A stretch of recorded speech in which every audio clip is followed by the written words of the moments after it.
உங்கள் ஐசாக் தமிழ் மகன் மறுபடியும் வந்துட்டு நேத்து நான் பேசியிருந்தேன் இந்த சத்யா சாய்கி கேஸ் பத்தி ஒரு ஜெனரலான ஒரு விஷயத்தை பத்தி பேசியிருந்தேன். இன்னைக்கு கொஞ்சம் டீப்பா போயிட்டு ஒரு கொஞ்சம் ஃபுல்லா ரிவ்யூ பார்ப்போம். இந்த கேஸ் வந்து இப்போ கொஞ்சம் வந்து சூடு பிடிச்சிருக்கு அப்படின்னு தான் சொல்லணும். ஏன்னா நீங்க பாத்தீங்கன்னா வந்து மோர் தென் 70,000 ட்வீட்ஸ் பண்ணியிருக்காங்க ஜஸ்டிஸ் ஃபார் ரபியா அப்படின்னு. கன்ஃபியூஸ் ஆயிடாதீங்க, சபியா சைஃபியும் சரி ரபியா சைஃபியும் சரி ஒரே ஆளு தான். ஸோ இந்த ஹேஷ்டேக்கை பயன்படுத்தி வந்து நீங்க பாத்தீங்கன்னா ட்விட்டர்ல வந்து முதல்ல நான் சொன்ன மாதிரி 70K ட்வீட்ஸ் வந்து பண்ணியிருக்காங்க. இப்போ நீங்க பாத்தீங்கன்னா வந்து ரீசெண்டா வந்து நிறைய யூடியூபர்ஸ் இதை பத்தி பேசிட்டு இருக்காங்க. அது மட்டும் இல்லாம நிறைய ஃபாரத்துலயும் நிறைய பிளாட்ஃபார்ம்லயும் இந்த விஷயத்தை பத்தி பேசிக்கிட்டு இருக்காங்க, நியாயத்தை கேட்கறாங்க, ஜஸ்டிஸ் கேட்டுக்கிட்டு இருக்காங்க. நிறைய சோசியல் மீடியாவா இருந்தாலும் சரி, இப்போ வந்து கிளப் ஹவுஸ்ல கூட இருந்தாலும் சரி இதை பத்தி பேசியிருக்காங்க. அந்த சேனல் அந்த குரூப்ல வந்து நானும் போயிட்டு பேசுறத கேட்டுட்டு இருந்தேன், என்ன பேசுறாங்க அப்படின்னு. ஏன்னா நம்மளுக்கு இந்த செய்தியை பத்தி சில விஷயங்கள் வந்து தெரிஞ்சுக்கலாம் அப்படின்னு. இப்போ நீங்க பாத்தீங்கன்னா சபியாக்காக வந்து நிறைய பேர் வந்து ப்ரொட்டஸ்டும் பண்ணிக்கிட்டு இருக்காங்க அப்படின்னு செய்திகள் வளம் வந்துகிட்டு இருக்கு. ஆக்சுவலி நீங்க பாத்தீங்கன்னா வந்து சபியாங்கிறவங்க வந்து 21 வயசு பெண். அவங்க வந்து டெல்லியில ஃபரிடாபாத் அப்படிங்கிற இடத்துல இருக்காங்க. செப்டம்பர் 4 முதல் வந்து ஜஸ்டிஸ் ஃபார் ரபியா அப்படின்னு சொல்லிட்டு ஹேஷ்டேக் வந்து ட்விட்டர்ல ஃபேமஸ் ஆயிடுச்சு. ஆனா இந்த கேஸ் நடந்தது நான் ஏற்கனவே சொன்ன மாதிரி வந்து ஆகஸ்ட் எண்டில் தான் வந்து நடந்துச்சு. ஆனா நிறைய பேருக்கு தெரியாம இருந்ததுக்கு காரணம் என்னன்னா மெயின் ஸ்ட்ரீம் மீடியால வந்து இந்த விஷயத்த வந்து அவ்வளவா பேசப்படல. இப்போ நீங்க பாத்தீங்கன்னா இந்த செப்டம்பர் 4க்கு அப்புறம் வந்து நிறைய யூடியூபர்ஸும் சரி ஹிந்திலயும் சரி நிறைய அப்டேட் கொடுத்துக்கிட்டு இருக்காங்க. ஆன்லைன்ல பாத்தீங்கன்னா நிறைய செய்திகளும் வளம் வந்துகிட்டு இருக்கான்னு தான் சொல்லணும். இந்த ரபியா பாத்தீங்கன்னா இவங்களுக்கு வந்து 21 வயசு. இவங்க ஒரு சிவில் டிஃபென்ஸ் ஆபீசர் அப்படின்னு சொல்றாங்க. ரபியா சைஃபி அவங்களுடைய உண்மையான பேர். இவங்க வந்து டெல்லியில இருக்காங்க. இவங்க வந்து இறந்துட்டாங்க. எதனால இறந்தாங்கன்னா அந்த கேங் ஹராஸ்மெண்ட் அப்படின்னு சொல்லிட்டு இருந்தேன். நேற்று நான் அந்த ஒரு வார்த்தையை நான் பயன்படுத்தல, ஹராஸ்மெண்ட்ங்கிற வார்த்தையை தான் நான் பயன்படுத்திட்டு இருந்தேன். அது உங்க எல்லாருக்கும் தெரியும். அந்த வார்த்தையை வந்து அவாய்ட் பண்ணிட்டேன். நான் அதை சொல்றதுக்கு எனக்கு அவ்வளவா விருப்பம் இல்லை அப்படின்னு சொல்லலாம். இவங்க வந்து ஆகஸ்ட் 27 வந்து கிட்னாப் பண்ணப்பட்டுட்டாங்க அப்படின்னு சொல்லப்படுது. இவங்களை வந்து கிட்னாப் பண்ணிட்டு அதுக்கப்புறம் இவங்களை ஹராஸ் பண்ணிட்டு அபியூஸ் பண்ணிட்டு இவங்களை கொலை பண்ணப்பட்டுட்டாங்க அப்படின்னு வந்து சொல்லப்பட்டிருக்கு. சம்பவம் நடந்த அன்னைக்கு வந்து இவங்களை வந்து SDM சவுத் ஈஸ்ட் டெல்லி அந்த இடத்துல வந்து போஸ்டிங் போட்டிருக்காங்க, அங்கதான் வேலை செஞ்சிருக்காங்க அப்படின்னு சொல்லப்படுது. இந்த சம்பவத்தை செஞ்சது யாரு அப்படின்னா வந்து அக்யூஸ் பண்றப்பட்டிருக்கிறது வந்து அவங்களுடைய வந்து கணவர், அதாவது பாய் ஃப்ரெண்ட் அப்படின்னு சொல்றாங்க. அவர் வந்து என்ன சொல்லியிருக்காருன்னா வந்து அவங்க வந்து வீட்டுக்கு தெரியாம சீக்கிரட்டா வந்து கல்யாணம் பண்ணிக்கிட்டாங்க அப்படின்னு அவர் சொல்லியிருக்காரு. என்னன்னா அவங்க ரபியோட குடும்பம் வந்து இந்த கல்யாணத்துக்கு ஒத்துக்கல, அதனால வந்து அவங்க சீக்கிரட்டா யாருக்கும் தெரியாம இந்த கல்யாணத்தை பண்ணிக்கிட்டாங்க அப்படின்னு சொல்லியிருக்காரு. இதுல இவர் வந்து என்ன சொல்லியிருக்காருன்னா ஒரு மிஸ் அண்டர்ஸ்டாண்டிங் அவங்க கூட. சோ அந்த கோபத்தினால, அதாவது அவங்க வந்து இன்னொரு ஆள் கூட பழகுறாங்க, இன்னொரு ஆள் கூட பேசிக்கிட்டு இருக்காங்க அப்படிங்கிற ஒரு சந்தேகத்தினால வந்து இவர் கோபம் அடைஞ்சவர் அவங்கள வந்து ஃபரிடாபாத் கடத்திட்டு போயிட்டு அங்க வந்து இந்த ஹராஸ்மெண்ட் பண்ணிட்டு அவங்கள கொலை செஞ்சதா வந்து அவர் சொல்லியிருக்காரு. ஆக்சுவலி இதுல வந்து அவர் ஏன் இது அப்படி செஞ்சாருன்னு அவர் சொல்லியிருக்காருன்னா ஒரு மிஸ் அண்டர்ஸ்டாண்டிங், அதாவது அவங்க இன்னொரு ஆள் கிட்ட பேசிக்கிட்டு இருக்காங்க அப்படின்னு சந்தேகப்பட்டு அதுல கோவம் அடைஞ்ச அவர் வந்து அவங்கள கடத்திட்டு போயிட்டு ஃபரிடாபாத்ல உள்ள சுரஜ் கான்ங்கிற ஒரு இடத்துல வந்து வச்சு இந்த ஹராஸ்மெண்ட் எல்லாம் பண்ணிட்டு நான் அவங்களை கொலை பண்ணிட்டேன் அப்படின்னு அவர் சொல்லியிருக்காரு. அவர் வந்து அதுக்கப்புறம், அதாவது ரபியா இறந்த பிறகு இவரா போயிட்டு வந்து போலீஸ் ஸ்டேஷன்ல வந்து அவரா வந்து சரண்டர் ஆயிருக்காருங்கிறது வந்து அவர் வந்து அங்க தெரிவிச்சிருக்காரு. இதுக்கிடையில காவல்துறை என்ன சொல்லியிருக்காங்கன்னா இந்த கேஸை வந்து கண்டிப்பா நியாயமா விசாரிப்போம் அப்படின்னு வந்து உறுதி கொடுத்திருக்காங்க. இது மட்டும் இல்லைங்க, ரபியாஸ் ஃபேமிலி விச் இஸ் தபியாஸ் ஃபேமிலி அவங்களும் வந்து போலீஸ் கம்ப்ளைண்ட் கொடுத்திருக்காங்க. அதாவது அவங்க பெண் வந்து ரபியா வந்து கடத்தப்பட்டு கொலை செஞ்சப்பட்டிருக்காங்க.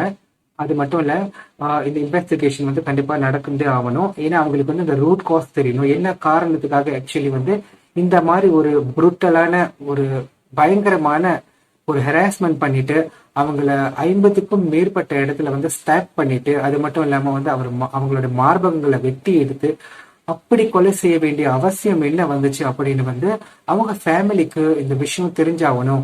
அவங்க ஃபேமிலியும் வந்து ஒரு ரிப்போர்ட் பண்ணியிருக்காங்க. பிகாஸ் இது கண்டிப்பா தெரிஞ்சாகணும் அப்படின்னு. ஏன்னா என்ன காரணம் இல்லாம வந்து ஒரு எப்படி சொல்றது, நான் சந்திக்கப்பட்டேன் அப்படின்னு சொல்லிட்டு இது ஒரு பெரிய காரணமா ஒரு கேங் ஹராஸ்மெண்ட் பண்ணிட்டு ஒரு கொலை பண்றதுக்கு. கண்டிப்பா வந்து அவங்க ஃபேமிலி வந்து என்னதான் நடந்துச்சு ஆக்சுவலி இந்த ரூட் காஸ் கண்டிப்பா அவங்களுக்கு தெரிஞ்சுக்கணும்னு ஆசைப்படுவாங்க.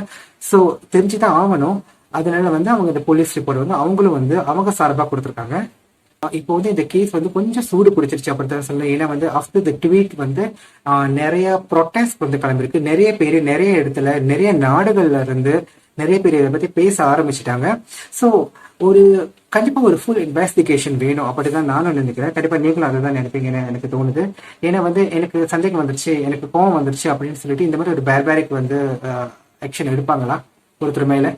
அதாவது அவங்களை கேர்ள் ஹராஸ்மெண்ட் பண்ணிட்டு ஸ்டாப் பண்ணிட்டு என்னென்னமோ பண்ணிட்டு யோசிக்க முடியாத அளவுக்கு வந்து தண்டனை வந்து கொடுப்பாங்களா ஒரு சின்ன சந்தேகம் அப்படிங்கிற ஒரு விஷயத்துக்காக. ஸோ இதுக்கு பின்னாடி என்ன இருக்கு? இவ்வளவு நாள் வந்து இதுக்கு மெயின் ஸ்ட்ரீம் மீடியா வந்து இதை பத்தி பேசல. இப்போ ப்ரொட்டஸ்ட்னு வந்ததும் நிறைய பேர் ட்வீட் பண்ண ஆரம்பிச்சதும் இந்த விஷயம் வந்து பூதாகரமா கிளம்பி நிறைய பேர் பேச ஆரம்பிச்சிட்டாங்கிறது நம்மளுக்கு நல்லா தெரியுது. இது மட்டும் இல்லாம நம்ம கண்டிப்பா வந்து இந்த மாதிரி விஷயத்துக்கு வந்து ஜஸ்டிஸ் கேட்டுக்கிட்டே தான் இருப்போம், இன்னும் கேட்டுக்கிட்டே தான் இருப்போம் அப்படிங்கறத என்னால் நம்ப முடியுது. யூடியூபர்ஸ் நிறைய பேர் வந்து அவங்களோட எஃபர்ட் போட்டுட்டு நிறைய பேர் இதை பத்தி பேச ஆரம்பிச்சிருக்காங்க. அகெயின் கண்டிப்பா நம்மளுக்கு வந்து இதோட ரூட் காஸ் தெரியணும். இப்போ இந்த ரபியா ஃபேமிலி சொன்ன மாதிரி அவங்களுக்கு அந்த ரூட் காஸ் தெரியணும் அப்படின்னு சொல்லிட்டு அதனால அவங்க ஆக்ஷன் எடுத்திருக்காங்க, கம்ப்ளைண்ட் பண்ணிருக்காங்க அப்படின்னு சொல்லும்போது எஸ் அ காமன் பீப்புள் நம்மளுக்கு வந்து தெரியணும் என்ன நடக்குது அப்படிங்கிறது நம்மளுக்கு புரியணும். வாய் எதுக்காக இது நடந்துச்சு அப்படின்னு நம்மளுக்கு தெரியணும். இனிமே இது நடக்கக்கூடாதுங்கிற மாதிரி வந்து சில பனிஷ்மெண்ட் வந்து கொடுக்கணும். இப்போ இந்த பனிஷ்மெண்ட் வந்து நிறைய பேர் பேசுவாங்க, இந்த மாதிரி வந்து ஹெவியான பனிஷ்மெண்ட் கொடுக்கணும் அப்படின்னு. பனிஷ்மெண்ட் எதா இருந்தாலும் சரி, பனிஷ் பண்ணப்பட்டாங்களா, தண்டனை கிடைச்சிச்சாங்கிறது வந்து நம்ம உறுதி செய்யணும். அதுதான் வெரி இம்பார்ட்டன்ட். ஏன்னா ஏதாவது ஒரு தப்பு நடந்துச்சுன்னா கண்டிப்பா வந்து தண்டனை கிடைக்கணுங்கிறதுக்காக தான் நம்ம எல்லாருமே போராடுவோம். அதே சமயம் வந்து அடுத்து இந்த மாதிரி ஒரு விஷயம் யாருக்குமே நடக்கக்கூடாதுங்கிறத நம்ம உறுதி செய்யறதுக்காக தான் நம்ம வந்து டெய்லி பேசிக்கிட்டு இருக்கோம் அப்படின்னு சொல்லலாம். ஏன்னா அடுத்த ஜெனரேஷனுக்கு வந்து பாதுகாப்பா இருக்கணும், எல்லாருமே பாதுகாப்பா இருக்கணும், வேலைக்கு போறவங்க பாதுகாப்பா இருக்கணும், வீட்டுக்குள்ளேயே நம்ம முடக்கி கிடக்க முடியாது. ஸோ சமுதாயத்துல நம்ம சுதந்திரமா உலாவணும்னா சில விஷயங்கள் வந்து நடக்காம இருக்கணும். அதுக்கு இந்த பாதுகாப்பு அம்சம்ங்கிறது வந்து ரொம்ப முக்கியம் அப்படின்னு நான் நினைக்கிறேன். ஸோ இப்போ நீங்க பாத்தீங்கன்னா வந்து டெய்லி வேலைக்கு போறதுக்கே ரொம்ப பயமா இருக்கு இந்த மாதிரி விஷயங்கள் நடக்கும் பொழுது. எதுக்காக வேணாலும் இருக்கலாம், ஆனா எதுக்காக இப்பெல்லாம் நடக்கணும் முதல்ல அது வந்து ஒரு பெரிய கேள்வியா இருக்கு. இப்போ தப்பு செஞ்சுட்டு கண்டிப்பா வந்து அந்த பயம் அந்த ஒரு உறுத்தல் கண்டிப்பா இருக்கும். ஆனா நான் தப்பு செஞ்சுட்டேன் அப்படின்னு சொல்லிட்டு போய் சரண்டர் ஆகுறதுங்கிறது வந்து ரொம்ப கேள்விக்குறியா இருக்கு.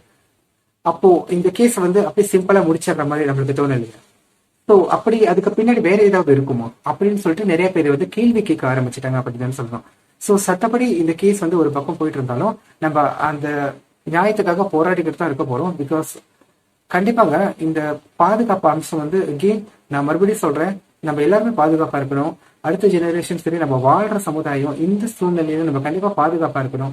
பயமா இருக்கு, நடக்கிறதெல்லாம் பார்க்கும்போது ரொம்ப பயமா இருக்கு, ரொம்ப புரியல, எப்படி எக்ஸ்பிரஸ் பண்றதுன்னே தெரியல.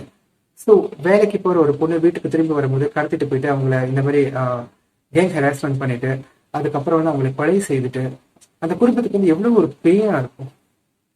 ஸோ யோசிச்சு பார்க்கும்போது ரொம்ப கஷ்டமா இருக்குது. நீங்க எந்த ரீதியில வந்து இந்த மாதிரி பண்றீங்க, வெளியே தெரியாம போயிருமா? கண்டிப்பா வந்து உண்மை வந்து வெளியே தெரியுங்க. என்னைக்காச்சும் எவ்வளவு நாள் நீங்க வந்து ஒரு விஷயத்த வந்து மறைக்க முடியும்? கண்டிப்பா ஒரு நாளைக்கு வந்து அந்த உண்மை வந்து வெளியே வந்து தீரும். ஏன்னா வந்து இது உயிர் சம்பந்தப்பட்ட ஒரு விஷயம், மறைக்க முடியாது அவ்வளவு சீக்கிரமா. அதே சமயம் நம்ம மனிதாபிமானமா யோசிச்சு பார்த்தோமா, இந்த மாதிரி பண்ணிதான் ஆகணுமா? எவ்வளவு பெரிய பேரிழப்பு அந்த குடும்பத்துக்கு, எவ்வளவு பெரிய பேரிழப்பு. அந்த பெண்ணை வந்து எவ்வளவு ஆசாசியா போயிட்டு வளர்த்துருப்பாங்க. இப்போ வந்து எப்படி சொல்றதுன்னே தெரியல. இட் இஸ் வெரி பெயின்ஃபுல் சிச்சுவேஷனுங்க. ஒரு ஒரு பொண்ணை கஷ்டப்பட்டு வளர்த்து படிக்க வச்சு ஆளாக்கி இந்த மாதிரி வந்து பலி கொடுக்கறது வந்து ரொம்ப ஒரு வேதனையான விஷயம். இது நான் வார்த்தைக்காக சொல்லல, எல்லாரும் வந்து உணரணும் அப்படிங்கிறதுக்காக சொல்றேன். So apart of getting justice நம்ம கண்டிப்பா வந்து பாதுகாப்பா இருக்கணும். நம்மளுக்கு நாமளே தாங்க வேலி கட்டிக்க முடியும் அப்படின்னு எனக்கு தோணுது. ஏன்னா எல்லாருக்கிட்டையும் போயிட்டு திருத்திக்கிட்டு நீ திருத்திக்கோ, நீ வந்து அந்த மாதிரி பண்ணாது அப்படின்னு சொல்றது சொல்லிக்கிட்டே தான் இருப்போம், யாரும் திருந்தின பாடல. ஸோ இதுக்கப்புறம் நம்ம எக்ஸ்ட்ரா கேர்ஃபுல்லா வந்து பாதுகாப்பா இருக்கணும். வெளியே போகணுமா, நிறைய விஷயங்கள் நடந்திருக்கலாம், நம்மளுக்கு அது தெரியாம இருக்கலாம். ஆனா வந்து கண்டிப்பா ஒரு நாளைக்கு வந்து எல்லா உண்மையும் வெளியே வரும். உண்மையை ரொம்ப நாள் மறைச்சு வைக்க முடியாது, வெளிச்சத்துக்கு வந்தே தீரும். ஸோ நம்ம keep on asking justice for Sabiya, justice for Rabiya. நம்ம கீப் ஆன் கண்டிப்பா நம்மளுக்கு வந்து கூடிய சீக்கிரம் வந்து ஒரு நியாயமான ஒரு விஷயம், நியாயமா தீர்ப்பு கிடைக்கணும் அப்படின்னு சொல்லிட்டு நம்ம ப்ரே பண்ணுவோம். அதே சமயம் வந்து இறந்து போன சபியாவுடைய ஆத்மா சாந்தி அடையணும்னு சொல்லிட்டு நம்ம எல்லாரும் ப்ரே பண்ணுவோம். இனிமே அந்த மாதிரி நடக்காம இருக்கிறதுக்காக நம்மளால முயன்ற அளவுக்கு வந்து முயற்சி செய்வோம். எல்லாருமே பாதுகாப்பா இருப்போம். கண்டிப்பா ஒரு நாளைக்கு வாய்மை வெல்லும். Justice for Safiya. நன்றிங்க. மீண்டும் ஏதாவது ஒரு அப்டேட்ஸ் இருந்துச்சுன்னா உங்ககிட்ட நான் வந்து பேசுறேன். இது வரைக்கும் வீடியோ பார்த்ததுக்கு ரொம்ப நன்றி. வணக்கம்.